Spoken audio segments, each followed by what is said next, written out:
Segera download Quran Tadabbur, tafsir tafsir dalam genggaman Anda. Bulan Ramadan adalah bulan Al-Quran. Bismillahirrahmanirrahim. Assalamualaikum warahmatullahi wabarakatuh. Alhamdulillahi ala ihsanih wa syukru lahu ala taufiqihi wa amtinanihi wa asyhadu an la ilaha illallah wahdahu la syarika lahu ta'ziman li sya'nihi wa asyhadu anna Muhammadan abduhu wa rasuluhu da'ila ridwanih. Allahumma salli alaihi wa ala alihi wa ashabihi wa ikhwanih. Para jamaah Masjid Tarbiyah Cilandak yang dirahmati Allah Subhanahu wa taala, demikian juga para ikhwan dan akhwat yang dirahmati Allah Subhanahu wa taala. Pada kesempatan kali ini kita akan masuk pada pembahasan baru tentang Ghazwat Hunain, yaitu perang Hunain. Sampai kita akan bahas nanti Ghazwat Taif, ya. Adapun Ghazwat Hunain disebut juga dengan Ghazwat Autas, ya. Ghazwat Autas. Autas adalah nama sebuah lembah yang terletak di daerah tempat tinggal kabilah Hawazin, ya, karena disitulah mereka bermarkas, kemudian akhirnya terjadi pertempuran, ya, di Hunain.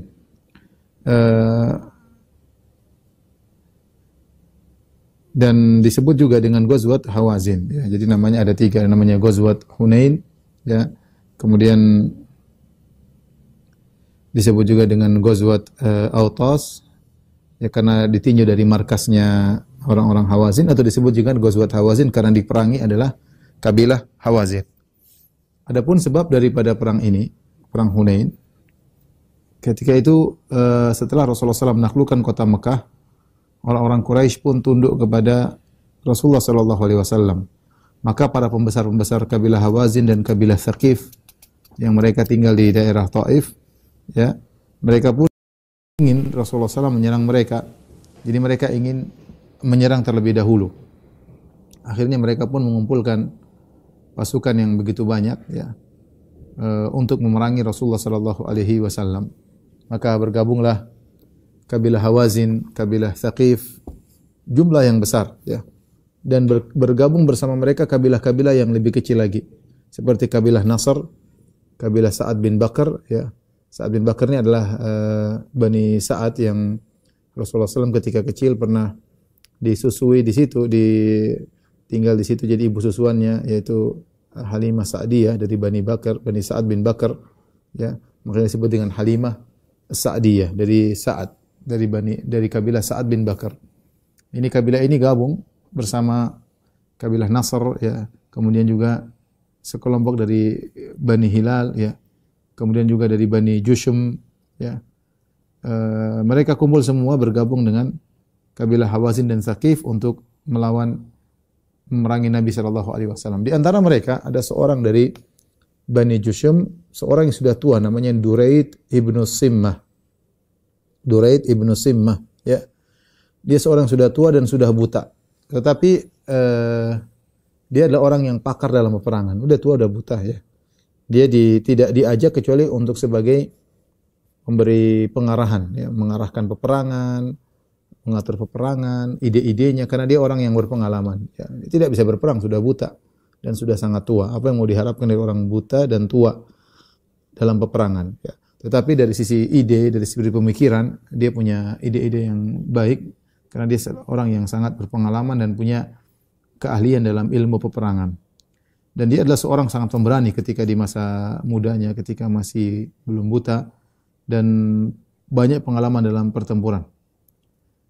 Dan ada pemimpin-pemimpin yang lain di Bani Thaqif, ada namanya Qarib bin al-Aswad, dan di Bani Malik ada namanya Dzul Khimar, Subay bin al-Harith, dan yang lain-lainnya. Ada mereka, tokoh-tokohnya, mereka semua berkumpul, dan jumlah mereka setelah berkumpul seluruhnya, Hawazin, kemudian Thaqif, kemudian Nasr, kemudian Bani Sa'ad bin Bakar, kemudian seluruhnya kumpul, jumlahnya sekitar 20.000. Jadi pasukan mereka jumlahnya sekitar 20.000. Kemudian pimpinan utama mereka, ya, adalah Malik bin Auf An-Nasri, ya. Malik bin Auf An-Nasri. Inilah pimpinan utama Malik bin Auf dari Bani Nasr. Dan masih muda ketika itu, umurnya 30 tahun. Jadi belum matang, masih 30 tahun. Masih 30 tahun. Dan dia memimpin pasukan, ya, berjalan menuju Rasulullah sallallahu alaihi wasallam, ya.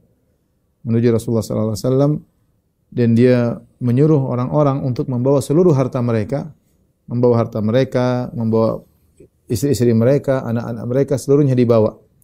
Ya. Sampai mereka berjalan sehingga tiba di Autas, ya. Saya berjalan, mereka tiba di Autas, ya.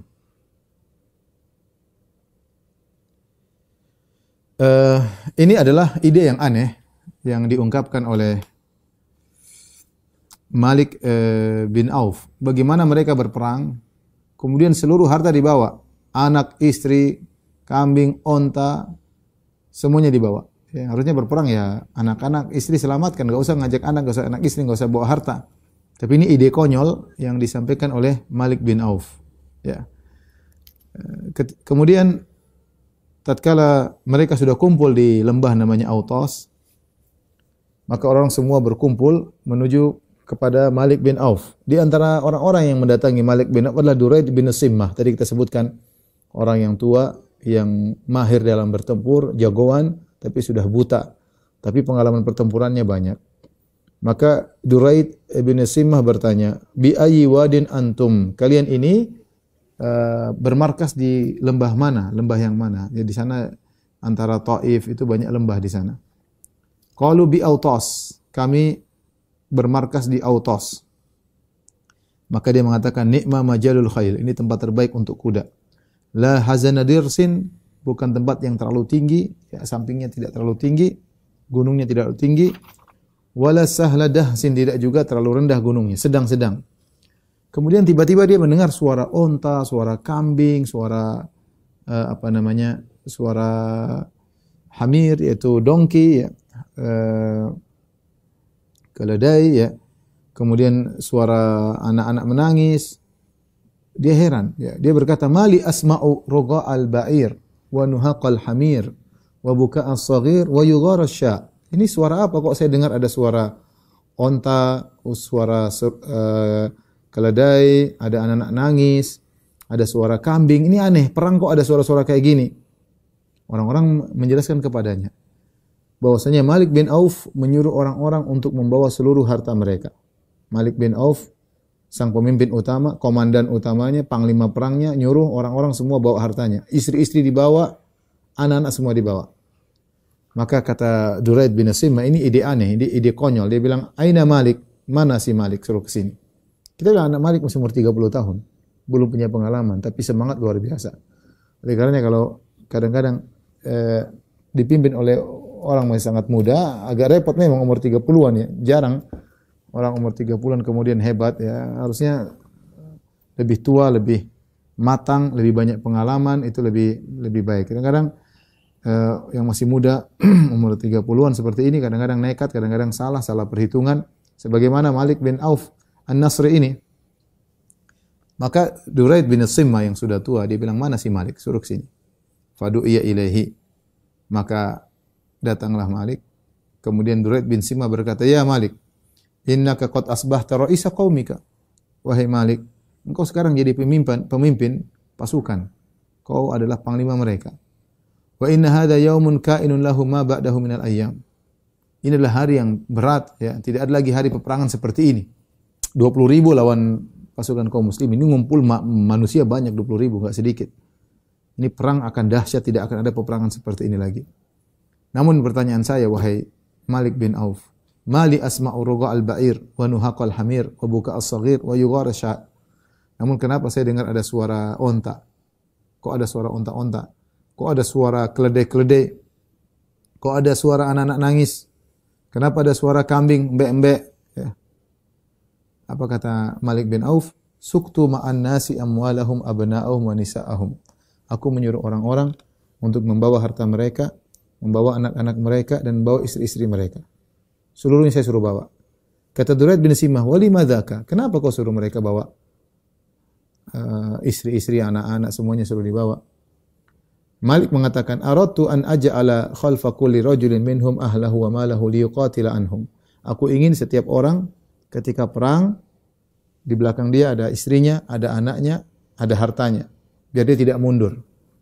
Dia mundur berarti dia kehilangan istri, anak dan harta-hartanya. Sehingga dia akan berperang habis-habisan. Ternyata inilah idenya Malik bin Auf agar pasukan tidak kabur.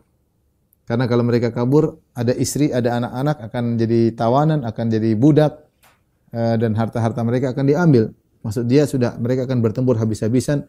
Lebih baik mati ya daripada kemudian kabur selamat tapi anak istri dijadikan tawanan. Idenya Malik bin Auf seperti itu. Idenya sepertinya cemerlang. Tapi apa kata Duraid bin Simmah, seorang tua yang sudah sangat berpengalaman? Dia berkata, "Ra'i dha'nin wallah." Ya, ra'i dha'nin. Ini pendapat kata dia pendapat orang pengembala kambing seperti ini. Ya, wa hal yaruddul munhazimu syai'. Apakah orang kalah ada yang bisa menghalangi dia untuk kabur? Percuma. Dia kalah ya sudah. Kabur, mau istri anak dia akan tinggalkan. Ya. Inna in kanat laka lam yanfa'k illa rajulan bi sayfi rumhihi. Kata Duraid bin Simmah, kalau ini perang memang menang, yang bermanfaat hanyalah orang yang dengan pedang, yang jagoan dengan pedangnya atau dengan tombaknya. Wa in kanat alaik, tapi kalau ternyata perang ini kamu kalah, fudhihta fi ahlika wa malik, maka kau akan dipermalukan pada hartamu dan istri keluargamu, akan jadi tawanan. Apa faedahnya? Kalau kalah tetap aja kalah. Kalau orang bawa anak, bawa istri, yang bermanfaat adalah pedang, yang berani, yang berani tak berani, yang penakut tak penakut. Ya, percuma suruh bawa istri, bawa anak-anak, percuma. Tapi kalau kau kalah dalam peperangan hari ini memalukan. Anak-anakmu, istrimu jadi tawanan, dibudak, hartamu diambil. Kemudian Duraid berkata, "Ma fa'alat Ka'bun wa Kilab." Mana kabilah Ka'ab dan mana kabilah suku Ka'ab dan suku Kilab mana? Kok saya enggak dengar suara mereka? Dan ini adalah salah satu dari suku kecil dari Hawazin. Ya. Hawazin itu kabilah besarnya, kemudian ada suku-suku kecilnya. Kenapa mereka berdua tidak hadir, dua suku ini? Qalu lam yashhadha minhum ahad. Tidak seorang pun dari mereka ikut. Faqala Duraid berkata, qabal hiddu wal jiddu. Maka perang kali ini tidak dihadiri oleh orang-orang yang hebat. Jadi ternyata dua suku ini, suku kecil ini, suku Ka'ab dan suku Kilab. Suku Kilab adalah dua suku yang hebat dalam pertempuran. Kalau mereka tidak hadir, repot. Walau kana yauma ala'in wa rif'atin lam taghib anhu Ka'ab wala Kilab. Seandainya ini perang akan kita menangkan, maka dua suku ini tidak akan luput. Mereka pasti hadir. Ya, tapi kalau mereka tidak hadir, repot. Waladitu annakum fa'altu ma fa'alat Ka'bun wa Kilabun. Saya berharap kalian dalam peperangan bisa melakukan seperti apa yang dilakukan oleh suku Ka'ab dan suku Kilab. Karena dua suku ini kalau perang sangat hebat. Aku ingin kalian mewakili mereka. Ya. Kemudian dia berkata, "Ya Malik, wahai si Malik, innaka lam tasna' bi taqdimil baydati Hawazin ila nuhuril khail syai'an." Tidak ada faedahnya wahai Malik. Kau bawa seluruh anak-anak, istri, harta semua untuk masuk dalam pertempuran, tidak ada faedahnya. Apa faedahnya? Irfa'hum ila mutamanna'i biladihim. Sudah, suruh mereka tinggal di rumah saja, di tempat yang aman. Ya. Ngapain bawa dalam peperangan? Wa liya'a qaumihim di tempat-tempat yang tinggi. Tsumma alqi subah. Kemudian kau bertempur lawan Muhammad dan teman-temannya, orang-orang yang saleh yang keluar dari nenek moyang, keluar dari adat tradisi nenek moyang mereka. Ala mutunil khail, naik kuda lawan mereka. Ngapain bawa kambing, onta, anak-anak perempuan semua dibawa. Wa in kanat laka lahiqa bika min waraika. Kalau kau menang, sudah tinggal mereka turun ikut kamu. Anak-anakmu, istrimu semua ikut kamu kalau kau menang. Wa in kanat alaika alfa kadzalik wa qad ahrazta ahlaka wa malak. Ya. Kalau memang kau kalah, ya sudah, mau diapain? Kau menghadapi kekalahan, tetapi anak istrimu selamat. Anak istrimu selamat. Ini nasihat orang tua kepada anak muda, agar memikirkan kembali. Ide memang mungkin cemerlang, tapi konyol, enggak ada faedahnya. Datangnya anak dan istri tidak menjadikan seorang yang penakut jadi pemberani, dan tidak menjadikan seorang yang tidak tahu bertempur jadi jagoan. Gampangannya demikian. Apa faedahnya bawa anak istri? Ya. Apalagi bawa harta. Konyol. Kalau kalah konyol. Ini terlalu spekulasi tingkat tinggi. Tapi apa kata sang pemimpin Malik bin Auf An-Nasri yang dia adalah masih sangat muda 30 tahun. Dia berkata, "La wallahi la af'alu dzalik." Demi Allah. Jadi mereka semua percaya sama Allah, cuma mereka musyrikin. Kata mereka, demi Allah, aku tidak akan melakukan nasihatmu. Tidak. Innaka kabirta wa kabir aqluka. Wahai Duraid bin Simmah, kau sudah tua, otakmu juga sudah tua. Artinya kamu pikiran-pikiran zaman model dulu ya, zaman apa namanya? Intel Pentium 1 kali ya. Otakmu udah tua dan kau juga udah tua. Wallahi la tuti'unnani ya ma'syara Hawazin. Demi Allah kalian semua kabilah Hawazin harus taat kepadaku. Ya. Aula attaki'anna ala hadha sayf hatta yakhruja min dhahri. Atau aku akan menekan pedang ini di dadaku sampai keluar di belakang. Kamu taat atau saya mati? Qalu ata'naka. Kata mereka, kami taat kepada engkau wahai Malik. Ketika itu karena Malik bin Auf sudah bersikeras, maka Duraid, orang yang sudah tua tadi berkata, "Hadza yaumun lam ashhadhu wa lam yafutni."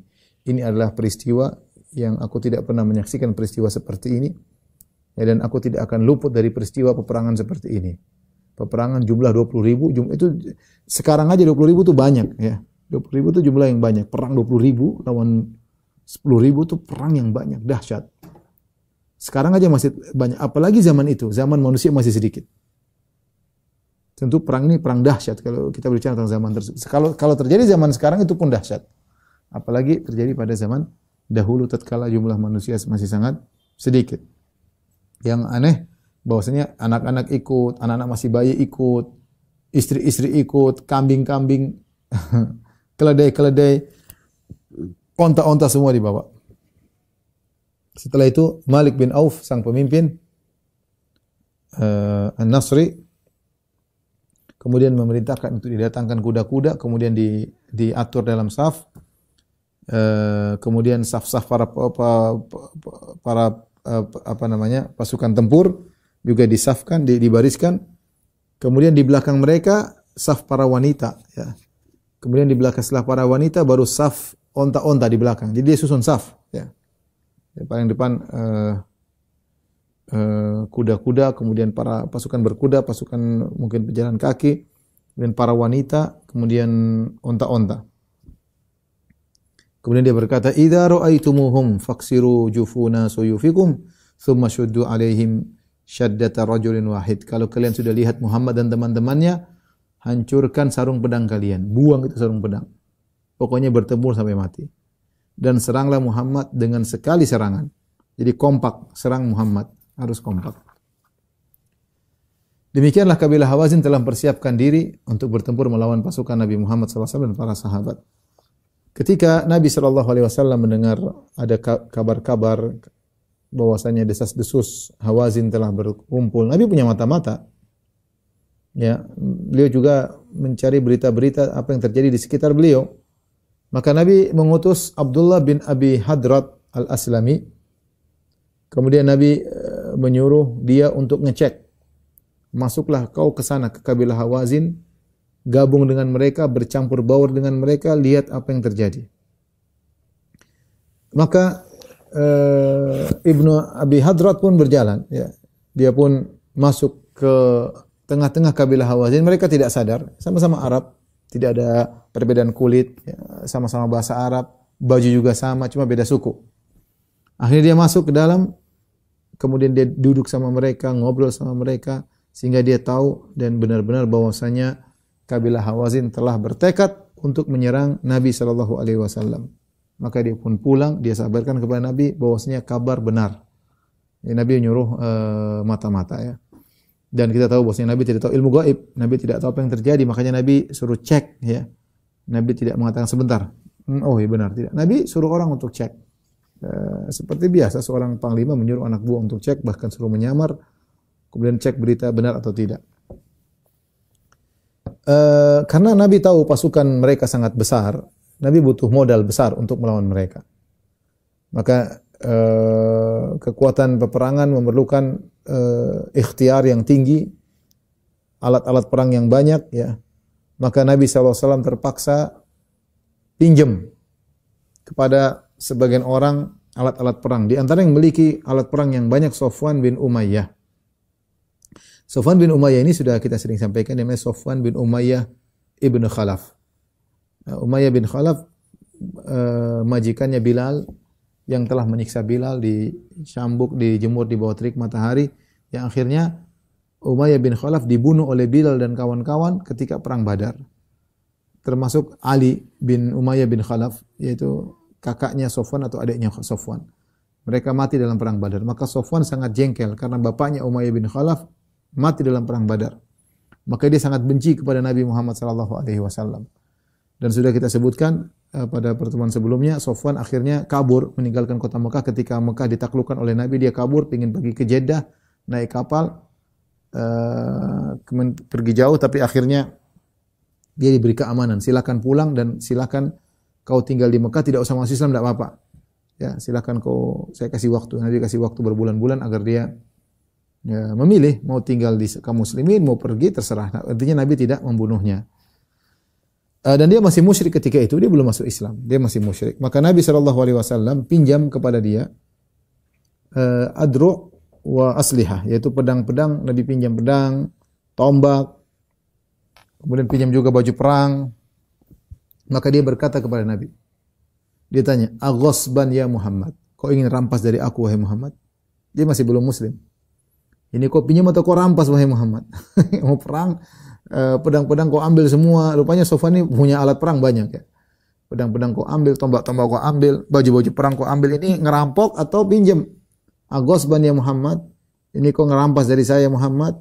Kata Rasulullah SAW, bal ariyatun madmunah, bukan rampokan. Ini pinjaman yang terjamin akan kembali. Saya bertanggung jawab. Ariyatun madmunah, saya pinjam, saya tidak ngerampas. Maka Safwan bin Umayyah meminjamkan kepada Nabi 100 dira', 100 baju perang. Mungkin baju-baju yang spesial yang hebat dipinjamkan oleh Safwan kepada Nabi SAW. Demikian juga Nabi SAW meminjam harta dari seorang bernama Abi Rabi'ah al-Makhzumi, ya. Abu Rabi'ah al-Makhzumi.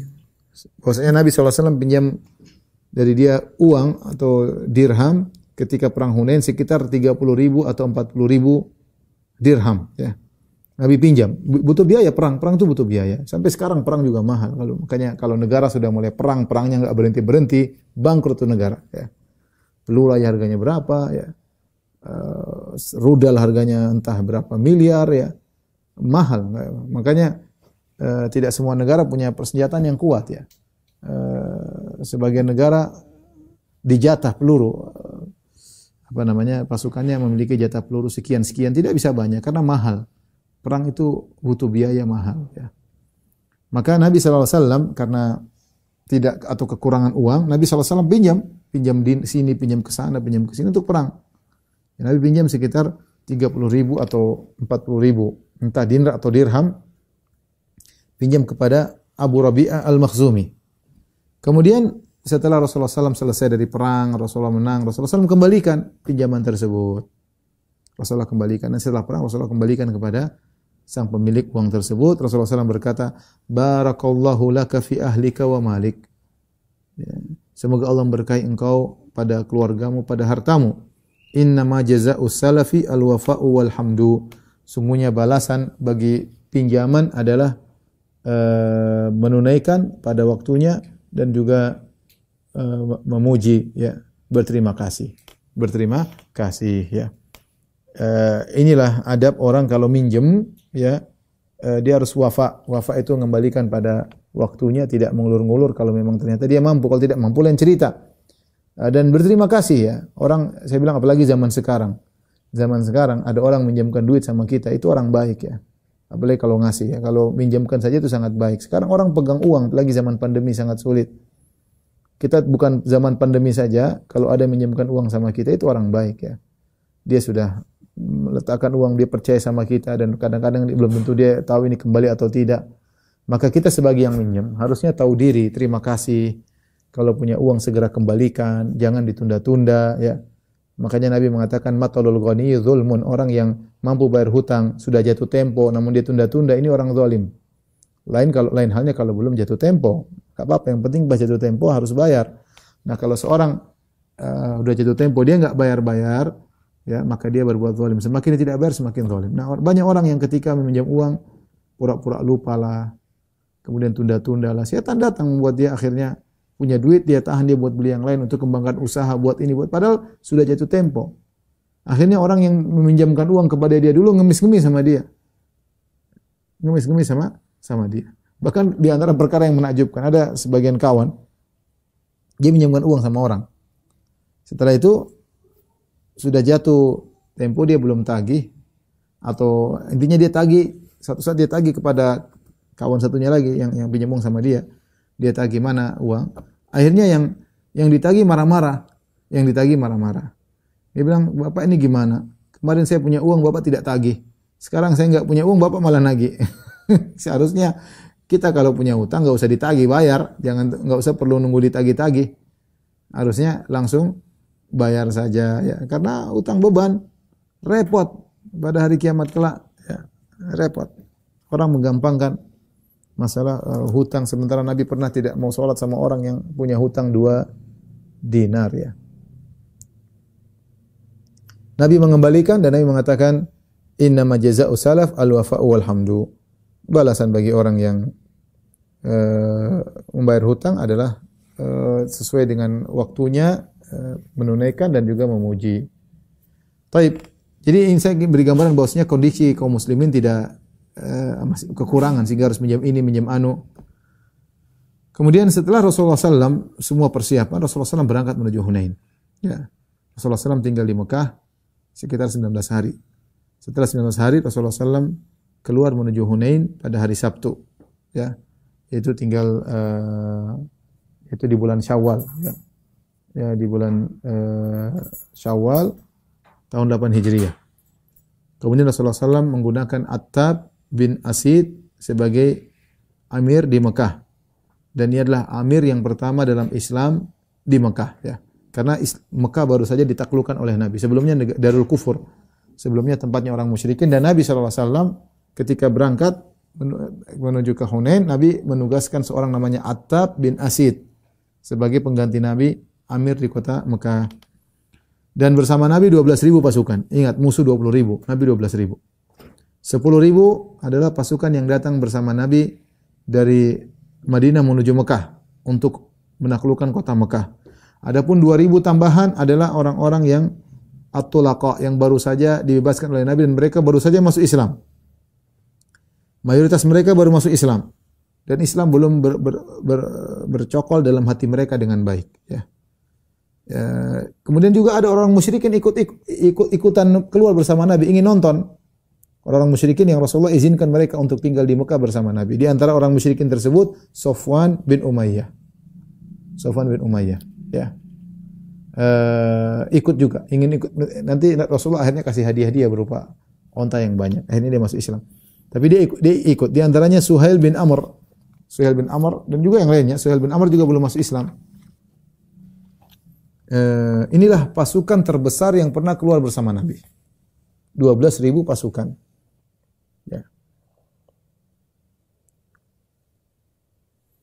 Kemudian karena jumlahnya begitu banyak keluar, sampai ada sebagian orang ngomong, lan nuglabal yauma min qillah. Kita tidak bakalan kalah. Dengan sebab jumlah sedikit, kita karena jumlah kita banyak. Kita tidak akan kalah karena faktor jumlah sedikit. Ya. Karena apa? Jumlah kita banyak. Nabi mendengar hal tersebut dan ini berat bagi Nabi SAW. Karena ini ujub terhadap jumlah yang banyak. Ya, karena mereka tahu bagaimana kaum muslimin perang dengan jumlah yang sedikit, menang dalam perang Badar jumlah cuma 300 mengalahkan 1.000. Dalam perang Uhud 700 lawan 3.000 tapi bisa bertahan. Ya. Kemudian juga dalam Khandaq 2.000 tapi 10.000 bisa porak-poranda. Ini sekarang 12.000. Meskipun musuh 20.000, tapi 12.000 pasukan yang kuat. Sehingga mereka mengatakan kita nggak bakalan kalah. Nah, ketika itu Nabi merasa berat dengan perkataan tersebut. Ini menunjukkan, ini diucapkan oleh orang yang baru masuk Islam, menunjukkan tawakal kepada sebab, tawakal kepada materi. Ya, bukan kepada pencipta materi tersebut, bukan kepada Allah Subhanahu wa taala. Ya.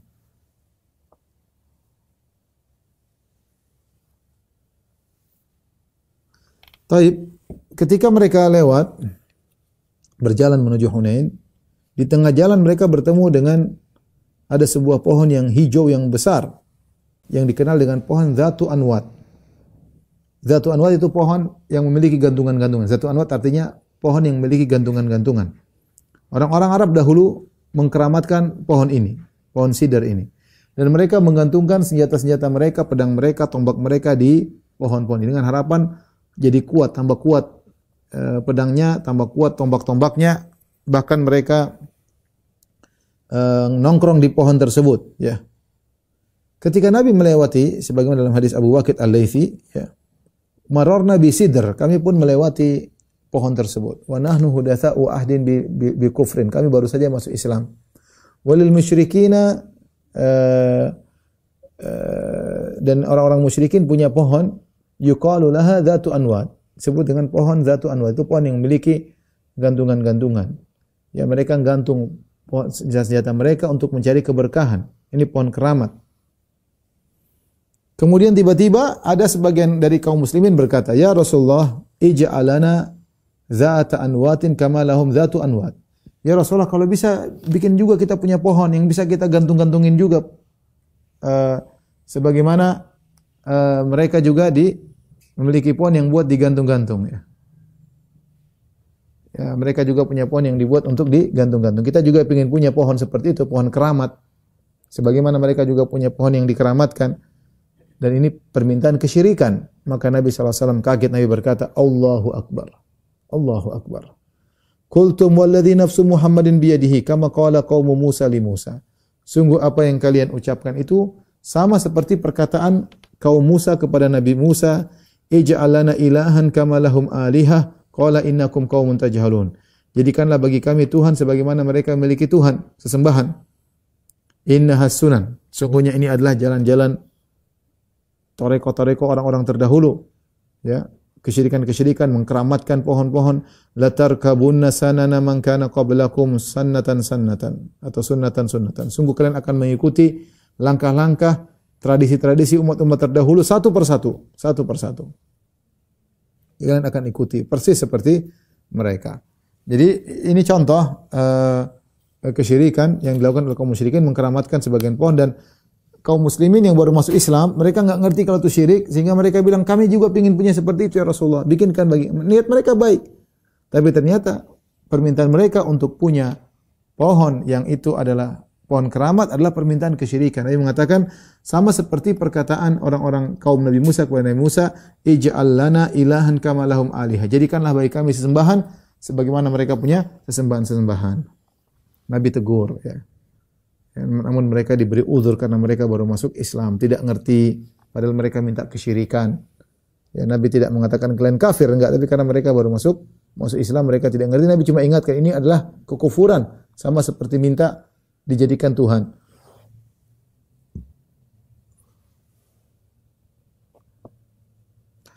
Rasulullah terus berjalan, ya. Setelah semakin jauh, sehingga tiba di sore hari. Kemudian tiba waktu sholat.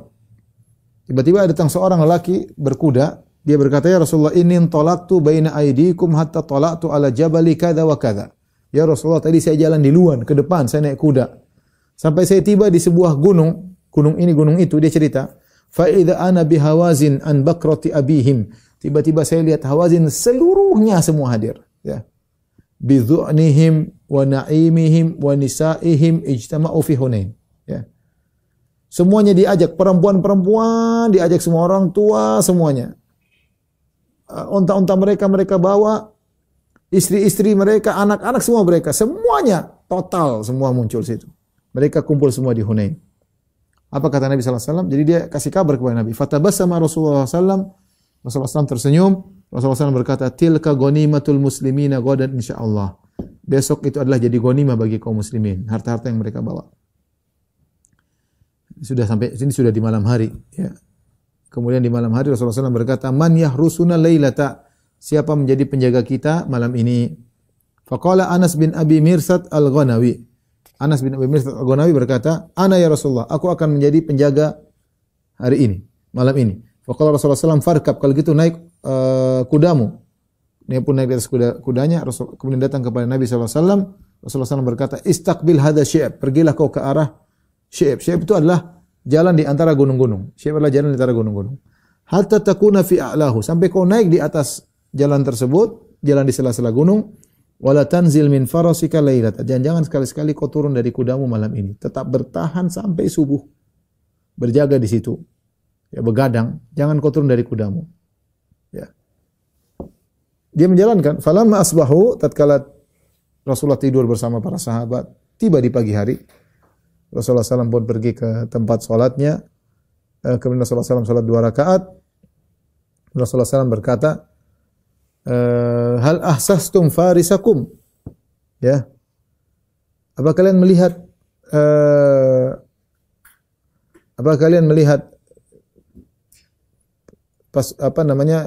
si Anas bin Abi Marsad yang dia termasuk pasukan berkuda, penjaga kalian, mana dia? Qalu ya Rasulullah ma ahsasnahu, kami tidak melihatnya Rasulullah. Fathuwiba bis salat, maka diiqamatkan salat. Jadi Rasulullah SAW salat 2 rakaat sebelum subuh. Kemudian setelah itu diiqamatkan salat. Kemudian Rasulullah SAW salat, faja'ala Rasulullah SAW wa huwa yusalli yaltafitu ila syi'ab. Rasulullah SAW salat sambil menengok ke arah syi'ab, melihat ke arah jalan di antara 2 gunung yang Nabi suruh Anas bin Abi Marsad berjaga di situ. Hatta idza qada salatahu, setelah Rasulullah SAW salat subuh, Rasulullah SAW berkata, ini boleh seorang kalau dalam salat sambil melihat, kalau ada keperluan tidak jadi masalah, keperluan mendesak, ada sesuatu yang berbahaya, apalagi salat khauf, apalagi dalam peperangan, ya tidak jadi masalah. Maka Rasulullah SAW berkata, abshiru faqad ja'akum farisukum, bergembiralah pasukan berkuda yang kalian telah datang, yaitu penjaga kalian semalam telah datang. Faja'alna nanzuru ila khilali syajar fi syi'ab, kami pun berusaha melihat mana si Anas bin Abi Mirsad ini. Tiba-tiba dia datang. Kemudian dia datang sampai dia berdiri di depan Nabi SAW, dia beri salam. Rasulullah SAW kemudian dia berkata, inni intalaqtu hatta kuntu fi a'la hadha syi'ab. Ya Rasulullah, aku telah menjalankan perintahmu sampai aku berada di puncak jalan tersebut. Haitsu amarani Rasulullah SAW, sebagaimana engkau perintahkan kepadaku. Falamma asbahtu tala'tu syi'abain kilaihima fanadhartu falam ara ahadan. Aku lihat di sana, aku lihat di jalan-jalan, tidak ada orang sama sekali di sana, tidak ada musuh. Rasulullah SAW berkata, hal nazalta laila, apakah kau turun dari kudamu semalaman? Kata Nabi, la, kata dia, la illa musalliyan au qadiyan hajatan. Saya tidak turun dari kudaku selamanya kecuali cuma salat dan untuk menunaikan hajat. Artinya saya menjalankan perintah sesuai perintahmu ya Rasulullah. Kata Rasulullah SAW, qad aujabta fala alaika alla ta'mala ba'daha. Kau telah wajib masuk surga. Tidak masalah kau seandainya tidak beramal karena kau sudah dijamin masuk surga, ya, telah wajib surga untukmu, ya. Jadi menunjukkan ini adalah kemuliaan seorang sahabat yang Nabi mengatakan engkau telah wajib masuk surga. Kemudian Nabi SAW melanjutkan perjalanannya, ya, sampai ke Hunain di sore hari Selasa, di malam Selasa, ya.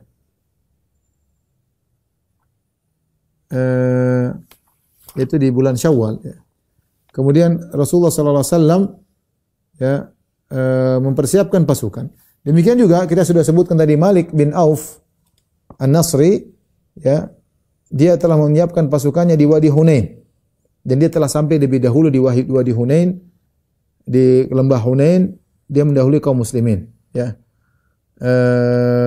Kemudian dia sembunyikan pasukannya, dia bagi-bagi orang, pasukan pemanah di sekeliling lembah, ya. Dan dia menyuruh untuk kalau kaum muslimin masuk, maka lempar rame-rame atau panah, lepaskan semua anak panah, sekali panas rame-rame. Sudah dia rencanakan. Ya. Kemudian di waktu itu maka Nabi Shallallahu Alaihi Wasallam pun mempersiapkan pasukan, mengatur pasukan ya. Kemudian Rasulullah mengatur saf-saf yang teratur. Rasulullah SAW naik ontanya, begolnya yang berwarna putih. Ya, dan Rasulullah pakai 2 baju perang. Rasulullah SAW pakai helm, ya, mighfar. Kemudian Rasulullah SAW menghadap ke pasukan. Kemudian Rasulullah SAW berjalan Tawfa alim. Rasulullah SAW mengitari pasukan 12.000. Kemudian Rasulullah SAW memerintahkan mereka dan menyemangati mereka untuk perang. Ya, dan Rasulullah SAW menyuruh mereka untuk sabar dan tulus dalam bertempur. Adapun Khalid bin Walid, Rasulullah SAW suruh untuk memimpin Bani Salim, dipimpin oleh Khalid bin Walid, ya, dan Khalid bin Walid jadi pemimpin mereka. Maka di waktu subuh, masih waktu gelap, ya baru selesai subuh, masih remang-remang, ya. Maka kaum muslimin pun turun ke Wadi Hunain. Padahal kaum musyrikin sudah ada di situ. Mereka tidak menduga bahwasanya peperangan begitu cepat. Biasanya mungkin waktu duha. Ini masih gelap-gelap, mereka sudah bersiap di situ. Kaum muslimin tidak tahu, Nabi tidak tahu ilmu gaib. Nabi tidak tahu ilmu gaib.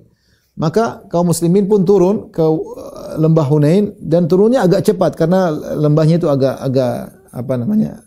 Turunannya agak terjal, ya. Ya, agak curam. Ya. Maka mereka tidak tahu bahwasanya ada pasukan-pasukan kabilah Hawazin yang sembunyi di jalan-jalan yang sempit di lembah tersebut, ya. Kemudian akhirnya ketika mereka turun, ya, tiba-tiba datang serangan luar biasa, hujan anak panah tiba-tiba menyerang mereka, ya. Ketika tiba-tiba datang hujan anak panah begitu banyak tanpa persiapan dari kaum muslimin, mulailah kaum muslimin kabur, ya. Kabur dari lokasi, ya. Terutama at-tulaqa, terutama 2.000 orang yang baru masuk Islam. Iman mereka belum kokoh, ya. Mereka pun kabur, ya. Dalam Sahih Muslim, Al-Bara' bin Azib berkata, "Falaku qauman rumatan la yakadu yasqutu lahum sahmun, farashaquhum rashqan, ya. Ma yakaduna yukhti'un." Tiba-tiba mereka mendapati pasukan yang begitu banyak dan mereka langsung memanah dan hampir panah mereka tidak salah, semuanya jago panah. Tiba-tiba hujan anak panah menyerang kaum muslimin. Ya. Mundurlah kaum muslimin, kabur. Ketika itu Abu Sufyan, ya, ada di situ, dia lihat kondisi, dia baru masuk Islam. Ada juga Sufyan bin Umayyah, juga belum masuk Islam. Hakim bin Hizam, juga belum masuk Islam. Kemudian sekelompok dari Ahlu Makkah, mereka bersembunyi di sebuah tempat agak bukit, kemudian mereka menyaksikan pertempuran tersebut. Kemudian di antara mereka ada seorang namanya Kaldah bin Ibnu Al-Hambal. Kaldah Ibnu Al-Hambal, dan dia adalah saudara seibu dengan Sofwan bin Umayyah. Bapak mereka berbeda tapi ibu mereka sama. Kemudian Kaldah ini berkata, ya, dia masih musyrik ketika itu, belum masuk Islam. Nanti dia masuk Islam, tapi ketika dia masih musyrik dia berkata, "Ala batala sihrul yauma." Kata dia, sihir kali ini akan hancur. Memang Muhammad penyihir, dia menganggap Muhammad penyihir. Bila Muhammad akan kalah kali ini. Sudah gimana? Sudah kejebak di lembah, pasukan pemanah sudah menyerang, udah kalah. Kata dia kalah. Ini sihir hancur hari ini. Sihirnya Muhammad hancur. Sofwan bin Umayyah, saudara seibunya, berkata, "Uskut faddallahu fak." Diam kau.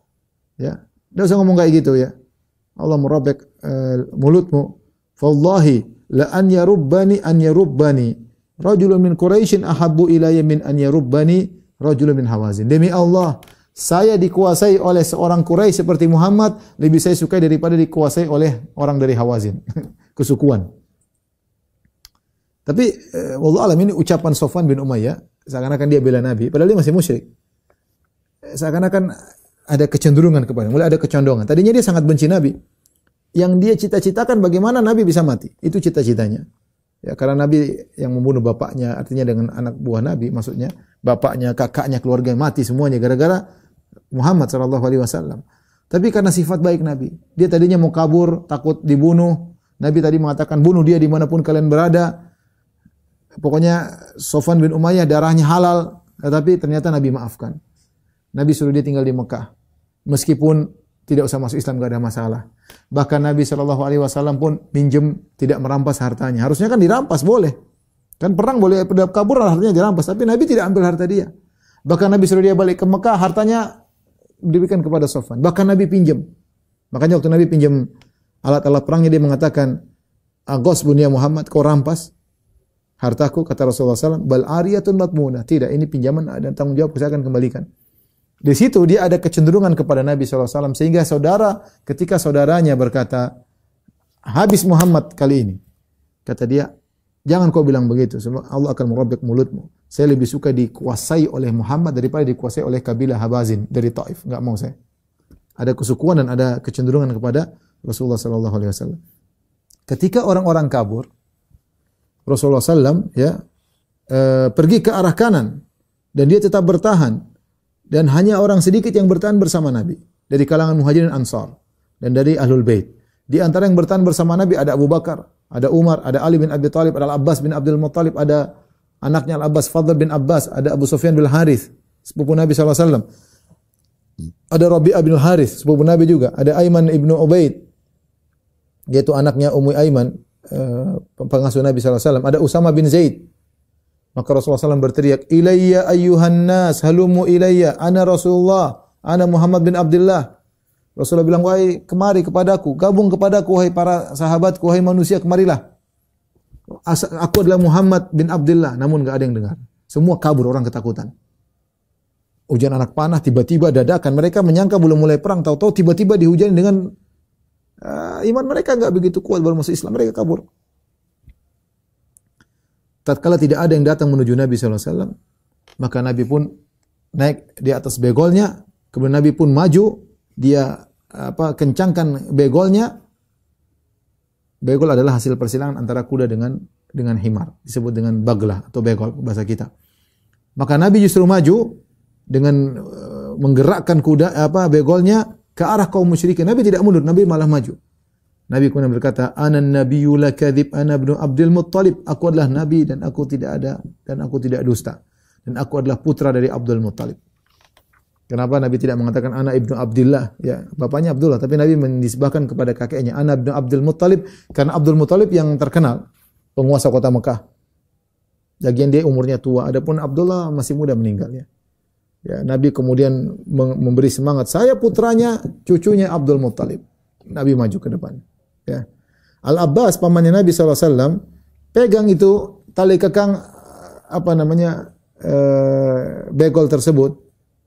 Ya, Abu Sufyan bin Harith memegang rikapnya, itu memegang tempat naiknya, dipegang, ditahan.